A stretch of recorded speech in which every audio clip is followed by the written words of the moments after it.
नमस्कार, स्वागत आपका हुंकार 24/7 में। और बदरपुर ज़िले में हम लोग मौजूद हैं, जहां पे कांग्रेस पार्टी के बदरपुर ज़िला सचिव हमारे साथ मौजूद हैं, अफरोज़ खान जी। तो इनसे कुछ राजनीतिक मुद्दों को लेकर आज हम इनसे बात करेंगे। तो खान साहब, सबसे पहले आपको हार्दिक बधाई कि पंजाब में जो निकाय चुनाव हुए हैं उसमें जो है आपका अच्छा प्रदर्शन रहा है। तो क्या कहना चाहेंगे, किसको श्रेय देना चाहेंगे आखिर इस जीत का? देखिए, सबसे पहले तो आपका धन्यवाद। और श्रेय देने की बात जहाँ तक है, वो पंजाब की जनता को, पंजाब की आवाम को, पंजाब के किसानों को इसका पूरा का पूरा श्रेय जाता है। और उन्होंने ये साबित कर दिया है कि अक्लमंद अभी हैं, जो सोच समझकर अपने मत का प्रयोग करते हैं कि हमें किसको वोट करने से किसको नुकसान होगा, किसको फ़ायदा होगा, वो जनता जानती है। जनता अब जुमलों के झूठे वादों से ऊपर उठ चुकी है। जो गरीब, मजदूर, किसान जितने हैं, हर लोग त्रस्त हैं इस सरकार से। क्या लगता है आपको, जिस तरह से किसान आंदोलन चल रहा था, और किसान आंदोलन का क्या मान सकता है कि ये किसान आंदोलन का फ़र्क है जो कांग्रेस की इतनी अच्छी जीत हुई है? देखिए, देश का नारा होता था जय जवान जय किसान। आप देश के किसानों के साथ अगर उनके हित के लिए आप कोई कदम नहीं उठा पा रहे हैं, महीनों महीनों गुजर गए, सैकड़ों किसानों की मौत हो गई, और ठंड में, बारिश के मौसम में, ठंड में ओले पड़ रहे थे, पानी की बौछारें हो रही थी। जिस तरह से इनको बैरिकेटिंग किया गया, जिस तरह से सरहदों के पर अगर यही आप व्यवस्था अपनी सरहदों पर रखते तो आज चाइना से लेकर पाकिस्तान तक अंदर घुसने की हिम्मत नहीं करता। लेकिन आप किसानों के साथ जो दुर्व्यवहार करने का काम किया है, इसका जवाब पंजाब की किसान और पंजाब की आवाम ने ये निकाय चुनाव में भारतीय जनता पार्टी को दे दिया है। सर, महंगाई को लेके क्या कहना चाहेंगे? जिस तरह से अभी पेट्रोल और रसोई गैस की जो कीमतें बढ़ाई गई हैं, कहीं ना कहीं लोगों में एक आक्रोश है, और इसका सीधा साधा असर जो है आम जनता पे पड़ा है। जी, आम जनता पर तो जाहिर सी बात है कि वो पड़ेगा ही पड़ेगा। लेकिन इसके लिए बधाई के पात्र वो भारतीय जनता पार्टी के मैं समस्त कार्यकर्ताओं को बधाई का बहुत बहुत बधाई देता हूँ, मुबारकबाद उनको पेश करता हूँ कि भाई, उनके द्वारा लाई हुई सरकार ने आज देश का इतिहास रच दिया है। 100 रुपये का आंकड़ा पेट्रोल का पार हो गया है हमारे हिंदुस्तान में। राजस्थान के गंगानगर में 100 रुपये 44 पैसे प्रति लीटर पेट्रोल का आंकड़ा पार हो गया है। तो आप ये सोचिए कि देश कहाँ जा रहा है। यही जब भारतीय जनता पार्टी की सरकार थी, जब माननीय मनमोहन सिंह जी की सरकार थी, तो 62 रुपये 63 रुपये अगर पेट्रोल होता था तो लोग सड़कों पर निकल आते थे और वो करते थे। गैस सिलेंडरों पर अगर 400 रुपये में 375 से अगर 400 पहुंच जाता था या 10 रुपये बढ़ते थे, तो लोग गैस सिलेंडर लेकर के और थाली लेकर के सड़कों पर आ जाते थे। आज 800 रुपये का सिलेंडर हो गया है, डबल हो गया है। हर चीज़ को ये मतलब महंगाई दम अपने चरम सीमा पर है। महंगाई बढ़ेगी, आज पब्लिक की आमदनी, जनता की आमदनी वही है, ठीक है, महंगाई डबल हो गई है। आप तमाम चीज़ें जो आज 10 रुपये की होती थी, आज 20 रुपये की हो गई हैं। इसी तरह से अगर ऐसा चलता रहा तो वो तो सरकार के लिए, ऐसी सरकार को डूब मरने वाली बात है जो अपने देश की जनता के साथ न्याय और उचित व्यवहार ना कर पाए। ऐसी सरकार का तो बने रहने का कोई हक ही नहीं, कोई औचित्य नहीं है, चाहे वो किसी की सरकार हो। अच्छा सर, 7 फरवरी को प्रदेश अध्यक्ष अनिल चौधरी जी बदरपुर विधानसभा में आए थे, जैतपुर वार्ड 98 में, और पुस्ता रोड पर उनके बड़े बड़े पोस्टर लगाए गए थे, होर्डिंगें लगाई गई थी। लेकिन अभी देखा गया है पिछले कुछ दिनों पहले कि पोस्टर फाड़ने की राजनीति बदरपुर में शुरू हो गई है। और जिस तरह से पोस्टर फाड़े गए, कहीं ना कहीं ऐसा लगता है कि कांग्रेस का जो जनाधार है कुछ बढ़ता हुआ नज़र आ रहा है, और वहीं विरोधियां कहीं ना कहीं इससे नाखुश हैं। देखिए, एक कहावत आपने सुना होगा, खिसियानी बिल्ली खंबा नोचे। तो जब आम आदमी पार्टी को लग रहा है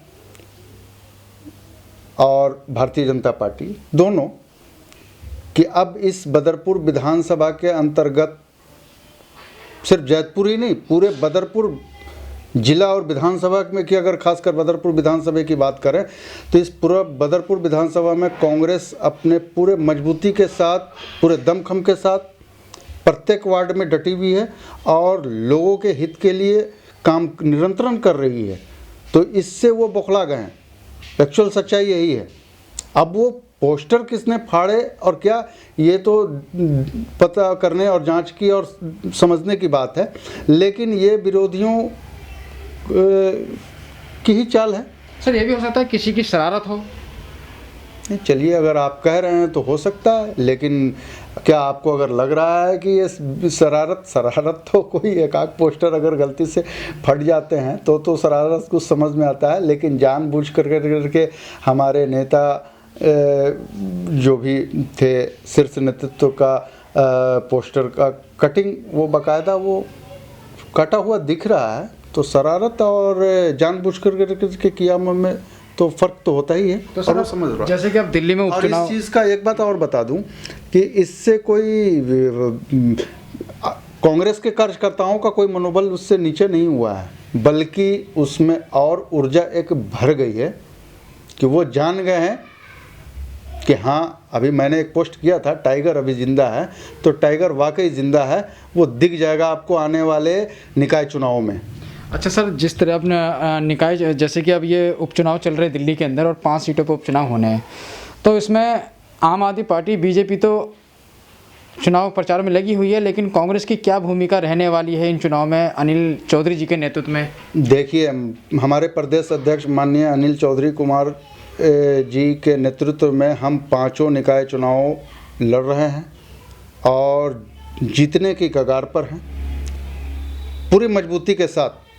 कांग्रेस ने भारतीय जनता पार्टी के और आम आदमी पार्टी के दोनों को कैंडिडेटों को पछाड़ के रखा है, चाहे आप किसी भी सीट की बात कर लें, चौहान बागड़ की सीट की बात कर लें, कल्याणपुरी की, त्रिलोकपुरी, कहीं भी किसी भी सीट पर आप बात कर लें, कांग्रेस पूरे दमखम के साथ अपना दमखम दिखा रही है और वो दिख जाएगा और दिखना भी चाहिए। इसलिए दिखना चाहिए कि एक जुमलों की सरकार है और एक ने सिर्फ अपना मैनिफेस्टो बनाया, लेकिन अगर हकीकत बता दिया जाए कि आम आदमी पार्टी की सरकार ने अपने वादे मुहादे, कितने वादे मुहादे उन्होंने पूरे किए हैं। कांग्रेस कार्यकाल में आदरणीय स्वर्गीय शीला दीक्षित जी ने जो कार्यक्रम चलाए थे, उस कार्यक्रम को भी ये पूरी तरह से संपन्न नहीं करा पाए। लेकिन सर, जैसे कि मैं आपको यहाँ रोकना चाहूँगा, जैसे कि शिक्षा मॉडल इनका है, स्वास्थ्य मॉडल इनका है और बिजली पानी के ऊपर इनने काम किया है, तो बताया जा रहा है आम आदमी पार्टी के द्वारा कि अच्छा काम आम आदमी पार्टी ने कहा है। और जैसे कि अब दिल्ली की सड़कों पर देखा जा रहा है आजकल 6 साल बेमिसाल के होर्डिंगें नज़र आ रही हैं। ये तो देखिए, माननीय केजरीवाल जी जो है ना, अरविंद केजरीवाल जी, ये पोस्टर और विज्ञापनों पर इनका जितना खर्च होता है, अगर उतना खर्च ये दिल्ली की जनता पर कर देते तो आज बहुत कुछ अच्छा हो गया होता। ये सिर्फ कहने की बात है। मैं आम आदमी पार्टी की सरकार से पूछना चाहता हूं कि इस 6 सालों के अंदर में थोड़ा सा बता दे कि वादे के अनुसार कितने कॉलेजेस उन्होंने खोले हैं, बता दें। कितने नए अस्पताल बनाए हैं इन्होंने, कितने नए स्कूलों का उद्घाटन किया है इन्होंने। ये वही किया है जिसको आदरणीय शीला दीक्षित जी ने रीडेवलपमेंट करने का जो ये किया था। और यहाँ तक कि जो सिग्नेचर ब्रिज वगैरह जितने हैं या मेट्रो है या जो फ्लाईओवर्स हैं, ये तो सब कांग्रेस की देन है और आदरणीय शीला दीक्षित जी के कार्यकाल में हुआ है। 3 टर्म की आदरणीय शीला दीक्षित जी की सरकार में पूरे दिल्ली को शीला दीक्षित जी ने यहाँ तक पहुँचा दिया और यही 3 टर्म की सरकार माननीय केजरीवाल जी की है। वो अपने आप में आकलन कर लें, समझ में आ जाएगा। अच्छा सर, जैसे कि अब ये उपचुनाव हैं और निकाय चुनाव का भी रिजल्ट आ गया पंजाब का, तो इन चुनावों का क्या आने वाले नगर निगम चुनाव में कोई असर पड़ेगा? क्या कांग्रेस का उनका खोया हुआ मान सम्मान इन निगम चुनाव में मिल पाएगा क्या? देखिए, मान सम्मान तो कांग्रेस का हमेशा बरकरार रहा है, इसमें कोई नहीं रहा। हारना जीतना वो तो एक सिक्के का 2 पहलू है, वो उससे फ़र्क नहीं होता। कांग्रेस अपने नीतियों के साथ, चाहे वो हारी तो भी या जीती तो भी, नीतियों के साथ कोई समझौता नहीं करती है। और आने वाले निकाय चुनाव में ये पूरा दिख जाएगा। अभी ये 5 सीटों से लेकर करके अगले साल भी जो निकाय चुनाव हो रहे हैं उसमें पूरी तरह से कांग्रेस आ रही है और तमाम निगमों पर कांग्रेस का कब्जा होना तय है।